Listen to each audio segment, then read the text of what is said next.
Le joueur de Barcelone refuse une offre pour quitter vers la Première Ligue. Rashford s'éloigne de Barcelone cet hiver pour cette raison. Un joueur de Barcelone hésite à rejoindre le championnat saoudien. Barcelone opte pour la solution brésilienne afin de renforcer sa défense. Un commentaire surprenant de Simeone sur ce que Lamine Yamal a fait. Avant de commencer, n'oubliez pas de partager vos avis dans les commentaires sur la performance de Barcelone aujourd'hui. Et si vous êtes un suiveur du FC Barcelone, n'oubliez pas de vous abonner à la chaîne et de liker et partager la vidéo. Le joueur de Barcelone refuse une offre pour quitter vers la Premier League. Le joueur de Barcelone, Pablo Torre, a reçu une offre pour quitter l'équipe durant le mercato hivernal en cours, avec une proposition de rejoindre la Premier League via Bournemouth. Bournemouth a approché Torre dans l'espoir de l'obtenir en prêt avec option d'achat à la fin de la saison. Mais le joueur a levé la bannière du refus et a décidé de rester au Barça. Pablo Torre refuse de quitter Barcelone. Torre souffre de nombreux passages sur le banc sous l'entraîneur allemand Hans Flick à Barcelone. Mais malgré cela, il croit toujours en sa capacité à obtenir des opportunités en seconde moitié de saison.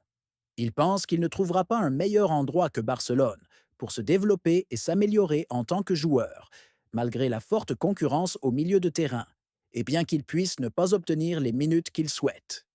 Pablo Torre se concentre pleinement sur le fait de rester à Barcelone, de progresser et de profiter de chaque moment vécu dans les murs de l'équipe catalane. Sous la direction de Flick, Rashford s'éloigne de Barcelone cet hiver pour cette raison. Le joueur anglais Marcus Rashford a décidé de se rétracter concernant son transfert à Barcelone cet hiver, après avoir ressenti un manque de progrès dans les négociations. Le journaliste italien Fabrizio Romano a révélé que Rashford a décidé de ne pas attendre davantage et a commencé à négocier avec Aston Villa pour rejoindre le club avant la fin du mercato. Romano a indiqué qu'Aston Villa avait déjà avancé dans ses discussions avec Manchester United pour obtenir Rashford en prêt jusqu'à la fin de la saison, avec l'accord que le club anglais prendra en charge le salaire du joueur pendant la durée du prêt. Les négociations entre les deux clubs sont arrivées à un stade avancé, et un éventuel accord de clause d'achat pourrait être ajouté au contrat après la période de prêt. Rashford avait discuté avec l'entraîneur Unai Emery et avait pris connaissance du désir d'Aston Villa de l'attirer. Alors qu'Aston Villa travaille sur la conclusion de l'affaire, Barcelone fait face à des problèmes financiers qui les ont empêchés d'agir rapidement pour recruter Rashford, ce qui l'a conduit à s'éloigner du transfert vers le club catalan. Un joueur du Barça hésite à rejoindre la Ligue saoudienne. Un des joueurs vedettes de l'équipe première du FC Barcelone hésite à rejoindre un club de la Ligue saoudienne pendant le mercato hivernal actuel. Selon les rapports de presse, le club d'Al-Ittihad d'Arabie saoudite poursuit activement ses efforts pour recruter la star néerlandaise Frenkie de Jong, milieu de terrain du Barça et l'un des talents les plus prometteurs du football européen. Les rapports indiquent qu'Al-Ittihad dispose des ressources financières nécessaires pour finaliser l'accord, ce qui démontre la détermination du club à renforcer ses rangs avec des noms de classe mondiale. Cependant, la plus grande barrière reste l'hésitation du joueur lui-même, car De Jong reste émotionnellement et sportivement lié au projet du FC Barcelone. Les rapports précisent qu'avec l'arrivée du mercato estival, Al-Ittihad a encore du temps pour tenter de convaincre le joueur de rejoindre leur rang. Le Barça opte pour la solution brésilienne afin de renforcer sa défense. La direction du FC Barcelone envisage de recruter le défenseur brésilien Wanderson, joueur de Monaco, lors du prochain mercato estival. Le Barça ne sera pas en mesure de conclure un transfert défensif durant la dernière partie du mercato hivernal, mais des options restent ouvertes pour l'été. Wanderson portera-t-il les couleurs du Barça? Selon un rapport publié par le site Football España, la direction du Barça suit de près Wanderson afin de prendre une décision sur l'opportunité de faire une offre pour le signer cet été. Le directeur sportif du FC Barcelone, Deco, considère que Wanderson serait une option idéale pour concurrencer Jules Koundé au poste de latéral droit défensif. Le rapport souligne que la course pour signer Wanderson ne sera pas facile, car Monaco ne souhaite pas se séparer de lui et le considère comme un joueur intransférable.